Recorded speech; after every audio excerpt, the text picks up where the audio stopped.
اللہ سمیع علیم۔ ترجمہ، اور اللہ کی راہ میں لڑو اور جان لو کہ اللہ سننے والا جاننے والا ہے۔ وَقَاتِلُوا فِي سَبِيلِ اللَّهِ، اور اللہ کی راہ میں لڑو۔ تفسیر صراط الجنان میں ہے، زندگی کی بے ثباتی اور موت کے بیان کے بعد سمجھایا جا رہا ہے کہ جب زندگی ایسی ہی ناپائیدار ہے اور کسی بھی صورت موت سے فرار ممکن نہیں، تو جہاد سے منہ پھیر کر موت سے نہ بھاگو جیسا بنی اسرائیل بھاگے تھے، کیونکہ موت سے بھاگنا کام نہیں آتا۔ من ذا الذي يقرض الله قرضا حسنا فيضاعفه له أضعافا كثيرة والله يقبض ويبسط وإليه ترجعون۔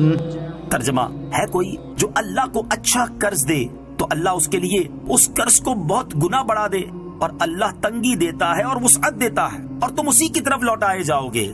من ذا الذی یقرض اللہ قرضا حسنا، ہے کوئی جو اللہ کو اچھا قرض دے۔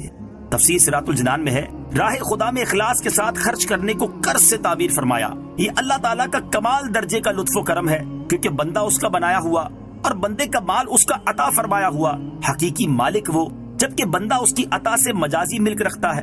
مگر قرض سے تعبیر فرمانے میں یہ بات دل میں بٹھانا مقصود ہے کہ جس طرح قرض دینے والا اطمینان رکھتا ہے کہ اس کا مال ضائع نہیں ہوتا اور وہ اس کی واپسی کا مستحق ہے، ایسا ہی راہ خدا میں خرچ کرنے والے کو اطمینان رکھنا چاہیے کہ وہ اس خرچ کرنے کا بدلہ یقیناً پائے گا، اور وہ بھی معمولی نہیں بلکہ کئی گنا بڑھا کر پائے گا۔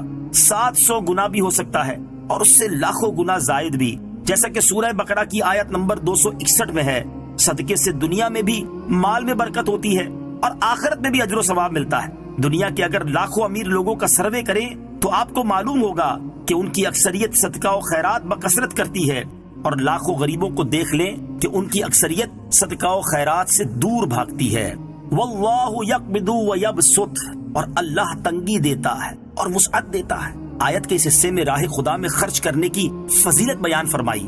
چونکہ وسوسہ پیدا ہوتا ہے کہ مال خرچ کرنے سے کم ہوتا ہے، تو اس شبے کا ازالہ فرما دیا کہ اللہ تعالیٰ جس کے لیے چاہے روزی تنگ کر دے اور جس کے لیے چاہے وسیع فرما دے۔ تنگی و فراخی تو اس کے قبضے میں ہے، اور وہ اپنی راہ میں خرچ کرنے والے سے وسعت کا وعدہ کرتا ہے۔ تو راہ خدا میں خرچ کرنے سے مت ڈرو، جس کی راہ میں خرچ کر رہے ہو وہ کریم ہے اور اس کے خزانے بھرے ہوئے ہیں، اور جود و بخشش کے خزانے لٹانا اس کریم کی شان ہے۔ حضرت ابو ہریرہ رضی اللہ تعالی عنہ سے روایت ہے، ترمذی شریف کی حدیث ہے، نبی اکرم علیہ الصلوۃ والسلام نے ارشاد فرمایا، رحمان کا دست قدرت بھرا ہوا ہے، بے حد و حساب رحمتیں اور نعمتیں یوں برسانے والا ہے کہ دن رات کے عطا فرمانے نے اس میں کچھ کم نہ کیا۔ اور دیکھو تو کہ آسمان اور زمین کی پیدائش سے اب تک اللہ تعالیٰ نے کتنا خرچ کر دیا ہے، لیکن اس کے باوجود اس کے دست قدرت میں جو خزانے ہیں اس میں کچھ کمی نہیں آئی۔